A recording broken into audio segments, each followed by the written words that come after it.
Everybody, and my name is Monica Price. Lovely to be here today. Thank you so much, Adrian, for biz4Biz for inviting me. I work in partner with Croner, but I'm an independent health and safety consultant and also a health and wellbeing consultant. And as Adrian said, business life after the COVID-19 is going to be a completely different way of working and a completely different environment. So we're going to talk about today kind of some of the latest announcements, the development and the implementations, really, implications it's going to have on your business. So the things we're going to look at today are factors to consider before reopening, modifying staff hours, being mindful of any harassment, managing staff who refuse to return to work, managing staff on their return to work, and workplace policy changes. And probably we're going to throw in a little bit more as well. So I'll try and cover as much as I can. And as Adrian says, if you do have any questions, please just jot them down or use the chat box and we'll come to them at the end of the queue by the time we do our Q&A. So let's start then. So as we are aware, we have now got a more relaxed lockdown restriction, and this is going to continue as long as our R rate remains, low. Then this, as we know, is going to continue. So as the lockdown restrictions are lifted, business recovery now is going to be the most paramount. We need to get businesses back to working, and of course they need to become profitable and earn money. But the employers do face many decisions around assisting business operations, bringing employees back to work and ensuring that the workplace is safe. And that's going to be key, and we're going to be talking about that. We've got to ensure that you've got a safe working environment ready to bring back your employees. The timelines are going to vary depending on what industry you're in, but it is a good idea now to start planning for reopening because this will bring a new set of employment challenges. As you're probably aware, from June the 1st, we've got most non-essential businesses coming back to work. So that's retailers, shops, shoe shops, clothes shops, indoor markets, outdoor markets. All of those will be coming back to work from June the 1st. Still, though, there'll be businesses that won't be coming back until June the 15th. So again, this is all dependent on what happens with our R result, really. This is all looking at how we're going. So the situation is very fluid, and because of that, it's really important that employees recognise that and don't put too many robust systems in place because we are in a very fluid situation at the moment.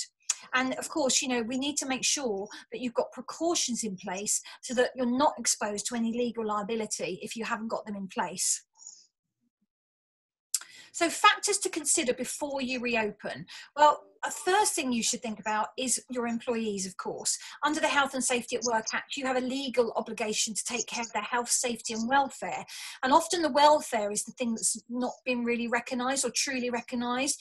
It's going to be absolutely paramount now that you look after the welfare of your employees. Mental health has become a massive, massive issue, particularly with the lockdown situation. Perhaps you may have already had staff that have got some mental health issues. So it's really important that you're recognising the welfare. Employees are going to be hesitant. We've already seen that. Schools are a fine example of that, of course, where they're not happy about coming back open the schools because of the significant risk, and they're just unsure. It's just a pure worry. So they may be hesitant to return to work if they've got concerns that their overall conditions are not sufficiently safe.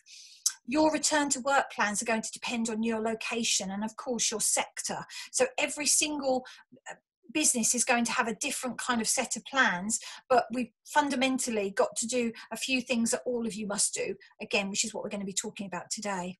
Your workplace may struggle to implement any new social distancing measures.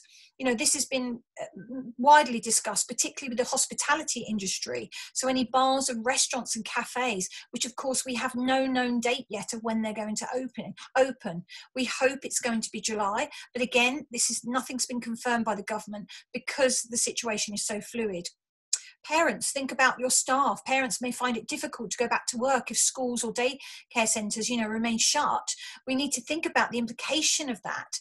How many staff have you got that will have or possible have, childcare issues?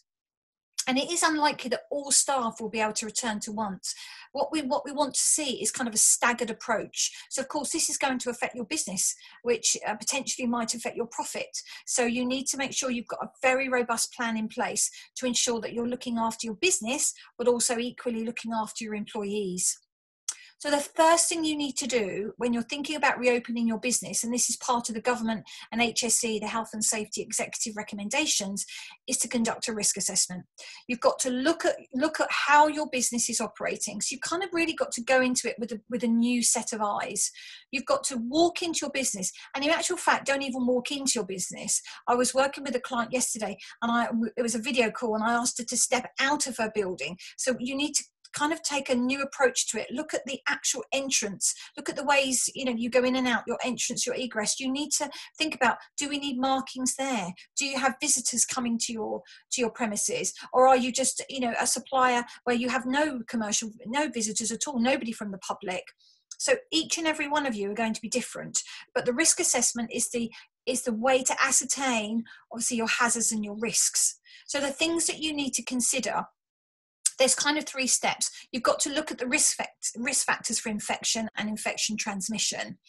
The 50-page document that came out from the government, it was all about infection control. It was all about cleaning.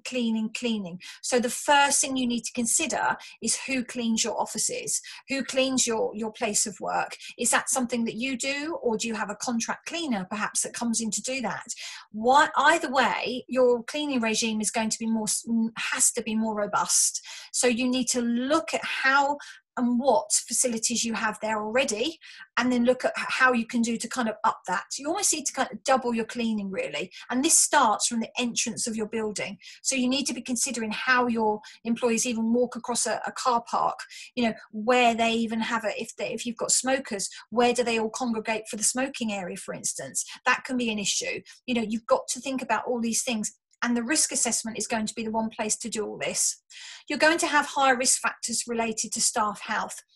The kind of rule of thumb is, whenever you're doing a risk assessment, particularly coming back from something like COVID-19, is that you're looking at the potential for the virus to be contracted by your employees and, of course, yourself as a business owner.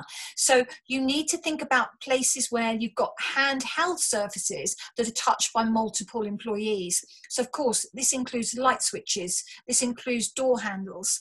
So if you've got a kitchen, for example, you need to consider whether it's safe for a person to be going into your kitchen, or indeed you need to consider closing your kitchen for the time being. And this as well goes for staff rest areas. Any area where people can congregate are areas which are going to be high risk. So in risk assessment definition, you need to ensure that you've done everything you possibly can to lower that risk. So this means no sharing of desks, no sharing of phones, no sharing of computers, no sharing of pens. So of course the kitchen and the toilets are 2 areas that I've been speaking about to many, many businesses. Kitchens, because you've got so many handheld surfaces. You could touch the microwave, you could touch the kettle, you could touch the cupboards, you could touch the canister that keeps the tea and the coffee in.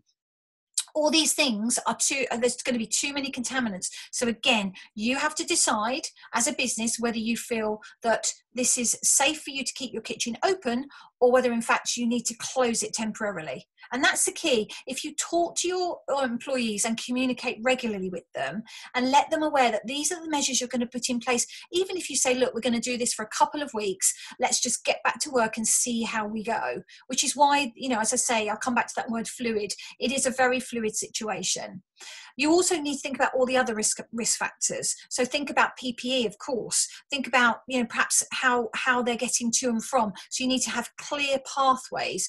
If you're in an office environment, there needs to be tape on the floor that says, and you need to measure it. And don't forget that the 2 meters is a minimum. So in my mind, you should be going beyond that. Have 4 meters in your mind, and then you're well within the legal requirement. The HSE have actually been given a pocket of money to check to make sure that people are doing this. So they will be looking at businesses, and they will be making sure that the risk assessment and the return to work plans have been put in place before you even get your employees back to work.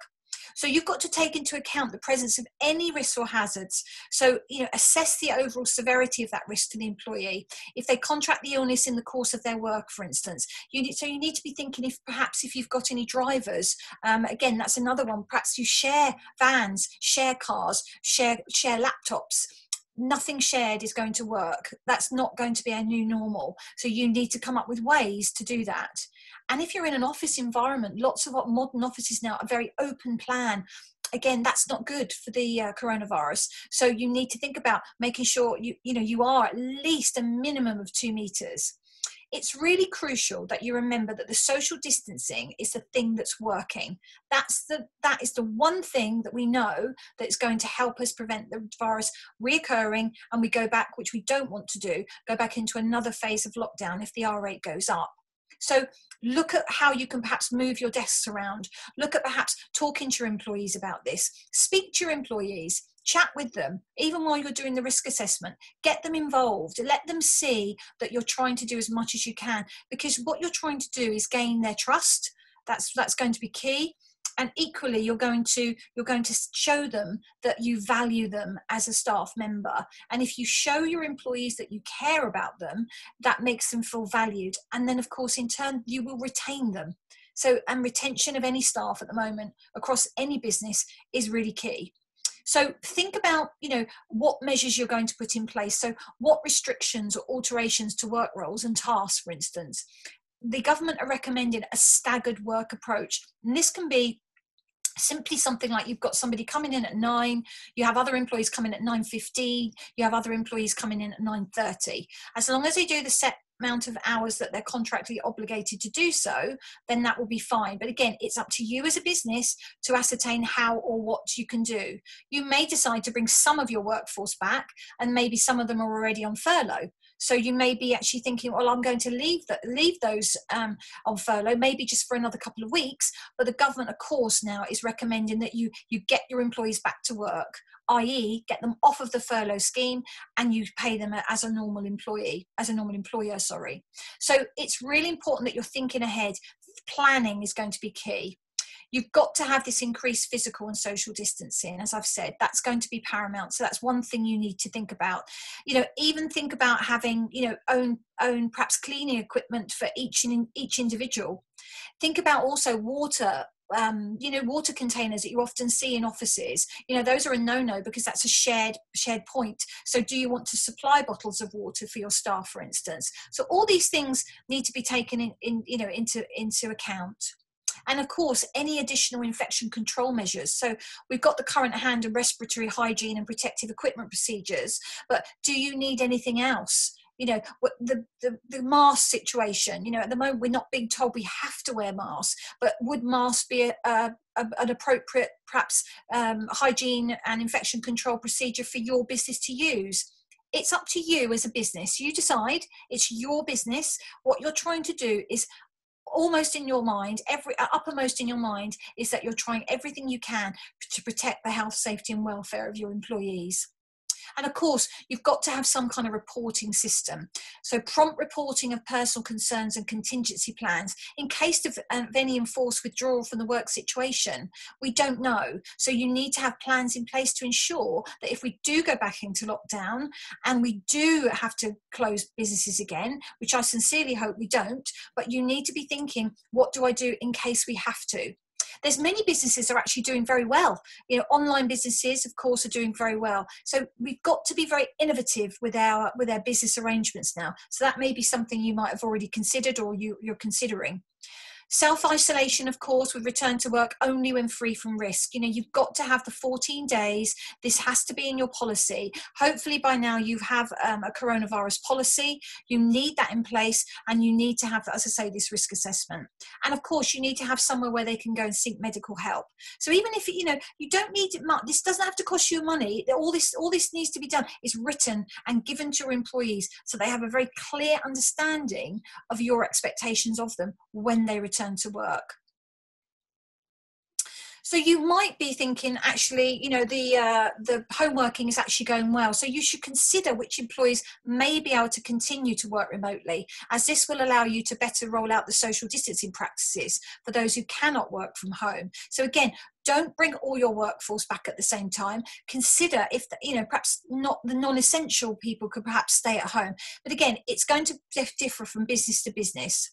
Employees with at least 26 weeks of continuous service can make a request for flexible working, which includes a move to working from home. So provided they've not made a request under the statutory scheme in the previous 12 months. And again, employers are going to see more and more of this now. I think some employees have got used to working from home. The big guys, Twitter, Facebook, Google, they're all allowing their staff now, all of their staff, that's thousands and thousands of working employees, they all can work from home. So they've realized that actually it doesn't matter whether they're in an office or a home environment. And this is something that you've got to consider as well. And remember, there is a statutory process, though, for flexible working. So you need to make sure that what your contracts say, we're looking at contracts here, and what your policies and procedures say. Staggering hours, as I've said, will not only assist with social distancing at the entrance of the workplace, but also ease congestion on public transport. So you are expected as a business now to have these staggered hours. And again, it doesn't have to be hours. It can be, every 15 minutes or something, you've got employees coming in. If you have lifts in your premises, that's another, again, you want to discourage using the lifts. Only one person in that lift, because unless you've got a large lift where you've got that 2 meters social distancing, then lifts you cannot use them unless it's just one person going in. Similarly, alternating days of work for different groups or perhaps teams of employees that may assist you with the social distancing requirements. Employment laws require employee agreement when making these amendments, though. So, speak to your employees, even if it's on a temporary basis. You just be honest with them and be upfront and say, look, this is what we're doing. We're going to try and get back to work. We appreciate all that you're doing. We're going to look at this, and perhaps after 2 weeks, we're going to review it again. And that's what you should be doing. Don't feel that you should not include your employees. That could be a mistake, because you need to make sure that you've got them on your side. And it is advisable to speak to employees first. As I've said, explain the changes you need to make and the reasons you're doing so. And, I hope that, a good 95% of your workforce are going to agree with you and be happy to help. There's only going to be a small percentage, perhaps, that are not like what you're doing. You may need to take employees' individual circumstances into account here, because a change of working hours may be difficult for some employees who, again, childcare responsibilities are going to be a key thing. So it's really important that you have an understanding of your staff and what their needs are. You may, as we've seen already, some staff are saying, look, I'm not coming back. I'm too scared. I don't want to do it. I'm going to get the virus. I've got elderly people, perhaps they're looking after, perhaps they're shielding.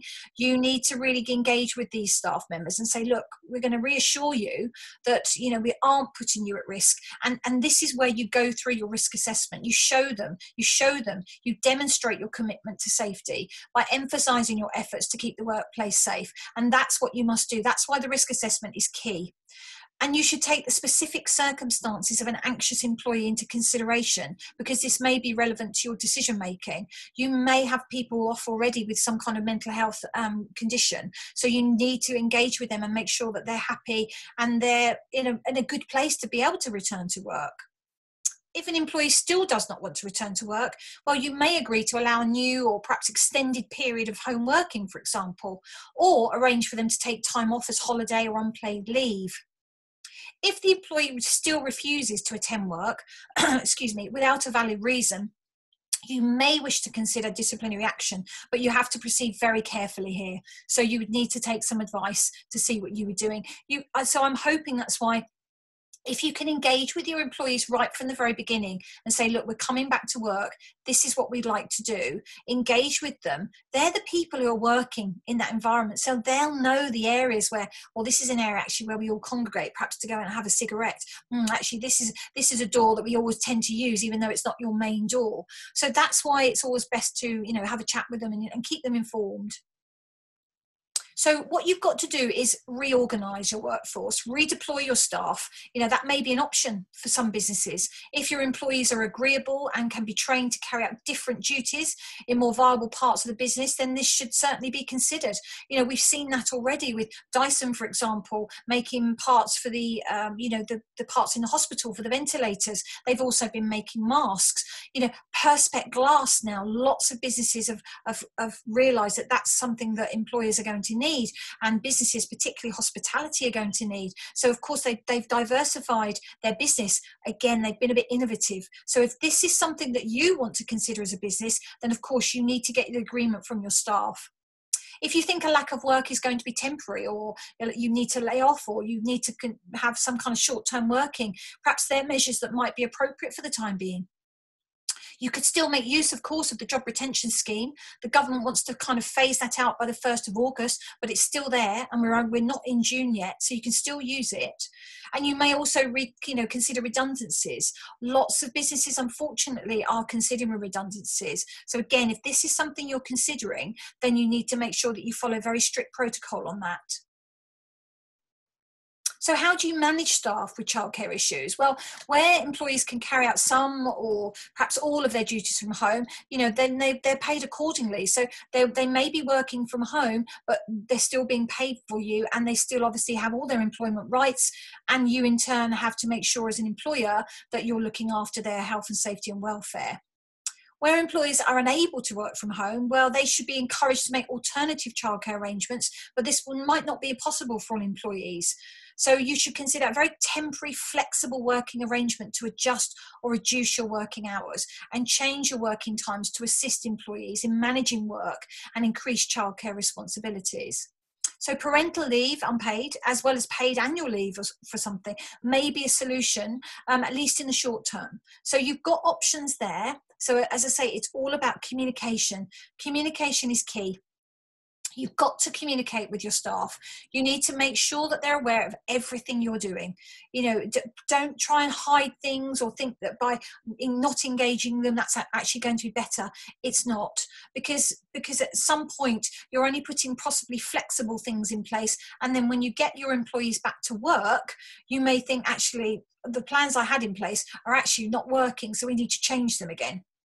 So even in circumstances where the decision to return to the workplace happens quickly, you should aim to give your employees reasonable notice. So as a business now, as a business provider, and we've got many businesses with us this morning, then you need to consider, have you actually let your employees know? When was the last time you even spoke to your employees?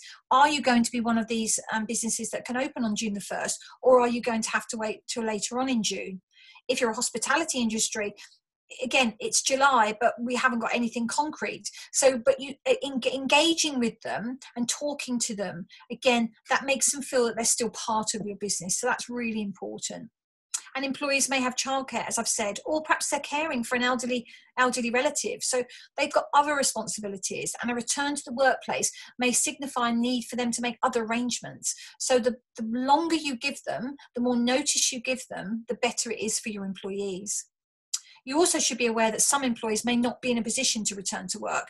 This could include those who perhaps are on sick leave already. You may have already had people on long-term sick or short-term sick, or perhaps they're self-isolating or they're shielding. So again, you need to know this now. So I'm hoping that you've got either some kind of HR program in place, or you're talking to them and you're gaining all this information. And be mindful, of course, that some staff may also have recently suffered a bereavement, not just because of the coronavirus, but a bereavement of any other kind. So again, these are things that you need to be mindful of when you're trying to get your staff to come back to work. So have a pre-return to work conversation. This is going to be really important. So, ACAS did a poll, and the latest poll, it was only just a few weeks ago, and the poll came out that 1 in 2 people working from home feel isolated, and 7 out of 10 said that they were missing that social interaction with others at work. So that's quite a lot. 1 in 2, that's a lot that are feeling isolated. So you need to have what we're calling this pre-return to work conversation. You need to have a plan. You can't just say, yes, business is open, come on in. it's not going to work. There's got to be set procedures and policies in place before you even do that. So have this return to work conversation with them. And it is just that. It's a conversation. It's, how are you? How have you been doing? I'm sincerely hoping you've been keeping in contact with your employees, but you certainly need to be in contact with them now. You know, lots of businesses are having, you know, morning Zoom meetings like we're doing today, the wonderful world of technology, you know, or using other ways and other means. But even if you have a 10-minute, 15-minute conversation with your employees to say, hi, how are you doing? Those things are really good. It's a way to engage with them. And identify whether there will be any concerns over the return to work. You know, it might be childcare. It might be something else. They might just be feeling really frightened. So again, it gives you an opportunity. So of course, this is going to take a bit of time. You need to make sure there's time here to do this and ascertain how they're traveling to work. You know, it might be that they're happy to come to work, but perhaps they use the bus and they're really fearful of public transport at the moment. So again, some businesses again are looking at ways that they can work around that. You know, what can you do? Can you offer anything else? You know, there's never going to be, you know, the right solution for everyone is going to be different. So again, you just need to have a look and see how your business operates, and identify any adjustments or support they may need on their return. It might be that they say, actually, you know, can I work from home most of the time, but perhaps come in the office a couple of days a week? Again, this is all to be considered, and that's the key word there. You have to consider it. So how do you manage the first day back? Well, we're calling this a reboarding process. So this means that, you know, where employees have been out of the workplace for a long time, you've got to think about if they've been out, say if some of your employees have been furloughed, for example, for a long time, so say for 2 months, that's quite a long time to be out of their business. So you need to be thinking perhaps, you know, are they trained? You know, has something happened to your business? Do you need to think about that? You know, online training is the only thing that's been allowed during furlough because they've not been allowed to work, but training they can do. So perhaps if in this kind of few weeks before you're opening your business, send them a webinar or do some kind of webinar with them to encourage them to get back into that kind of mindset of getting back to work. And managers should hold one-to-one meetings with your employees with a focus on their health and well-being. You know, as a health and well-being consultant, I'm seeing more and more of this, and it's not to be taken lightly. You know, this is a serious condition now, and you know already the particularly, as I say, the ACAS poll, 1 in 2 feel isolated. Well, you're going to have to look at what you're doing with your business as far as health and well-being is concerned. So the discussion should be used to confirm perhaps any adjustments or support they need. You know, and again, this doesn't have to cost you a lot of money. You could signpost them perhaps to local charities in your area. You can put up posters, you know, that access like a Samaritan's, where they can access totally confidential, free service for them. You know, and it may just be that their anxiety has gone through the roof. You know, I know that from just people that are contacting me. People are very anxious. And I think we've all been party of that, to be honest. You know, we feel very anxious if we stay out for too long. You know, we felt very anxious standing in queues for the shops. So, you know, you need to think about perhaps what your health and well-being roles are. Do you have anything in place already? Do you have an EAP, an employee assistance program, for example? If you do, then you've got to remind the employee that they've got the opportunity there to speak to a trained consultant about any concerns they have in a confidential way. So your first day back is really quite crucial, and it's a time to engage with your employees, but of course you're not going to have the hugging, the handshake. So again, all this needs to be taken into consideration. So if you've got people on annual leave, again, there's been a lot of talk about this. Well, the government, you know, said, you know, your approach to annual leave will depend on your specific circumstances. So this really depends on your contracts and whether your employees have taken annual leave in recent weeks. So the Working Time Regulations, 1998, were recently amended because of the virus, and that allows you now to carry over 4 weeks of annual leave that were previously exclusive to the year in which they were accrued. So in layman's terms, that means where it's not reasonably practical for annual leave to be taken in this leave year because of the coronavirus, it could be carried over now into the next 2 leave years. So again, you need to think about that. Otherwise, you're going to have a lot of staff off at one time. So again, you've got to manage it. So again, it'd be looking at your contracts, look at your contracts and see what it says. So ongoing change to your workplace policies. unfortunately, we kind of forgot with the COVID. We forgot about the Good Work Plan, which came into place on the 6th of April. That is still going on. You need to be now looking at your workplace policies, your procedures, and your contracts. For instance, contracts now have to be issued rather than wait the 8 weeks. They have to be issued from day one of employment. So you should already have that in place. New policies and procedures and contracts now should be in place. So you've got to look at, a thorough analysis of your existing policies now needs to be undertaken. What does your, for instance, what does your handbook say? When was the last time you even looked at your handbook? Some of the policies that you need to be thinking about now because of the coronavirus are attendance.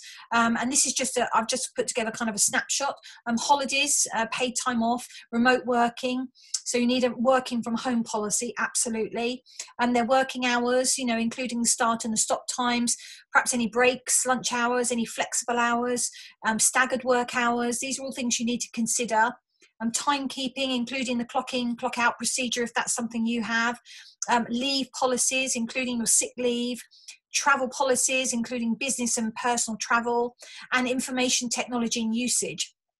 There's been a lot of that, and we heard, I think just last week or just the week before, Zoom got hacked. So, and luckily it was a very minimal act, and I'm not a techie person, but you need to be considering if you've got people working from home and they're using their personal computers and you're sharing possibly quite sensitive material from your work, what procedures are in place. So you need to be looking at your employees' computers and saying, have they got, firewalls in place to support your business? And that is going to be crucial. Security of technology is probably going to be the number one thing, as well as health and well-being, that we're going to be seeing a lot more of as we come out of this. So when will we return to work? Well, as I say, we've got these dates now, but the new norm isn't going to be the normal we're used to. So, your work is not completed once you open your doors and welcome back your workers and others. You need to maintain routine cleaning and disinfection.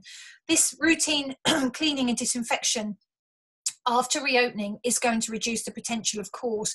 So it needs to be robust. So when I say robust, I mean exactly that.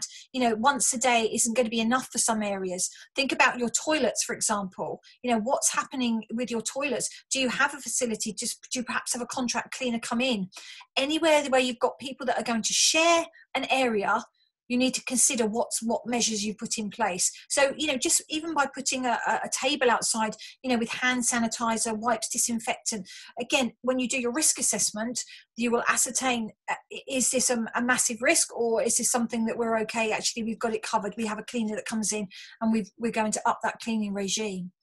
So you should continue to monitor your COVID-19 in your area, and if necessary, be prepared to close your facilities quickly if another outbreak occurs. So you've got to have a contingency plan, because what we don't want, as we've said, something to happen where we have to go back into lockdown. Now, the new app came out today, the Test and Trace. So this, at last, is going to be very, very, it's going to be the most powerful tool, actually, that we've got. But at the moment, the app isn't up and running. It's had some problems. So we've got 25,000 trackers currently. So if you happen to be in contact with somebody that has got COVID-19, you're going to be notified, and then you need to self-isolate for 14 days. So as a business, you've got to think about that, because you could be losing potentially some of your employees that you've just brought back to work. So again, all these things need to be in your mind. So just to summarise, there are a number of factors to consider before reopening. Staff hours, as I've said, may have to be modified. Special considerations will need to be made in managing staff, on their return to work. New measures are likely to be in place for some time. This is not going to go away. We've an announcement this morning, for example, British Airways have confirmed that, they're looking at the possibility of laying off their staff and then re-employing them. So these are the things that drastic measures, particularly in the hospitality and the leisure industry, we're going to see a lot of drastic measures. The government is trying to run through as many kind of modifications to help you. Statutory sick pay is another one. Statutory sick pay, of course, you can now claim that back. The portal is now open from the 26th of May. So you can claim that back now up to 14 days. So again, all these things are there to help you. But the most important thing you need to consider is how you're managing it.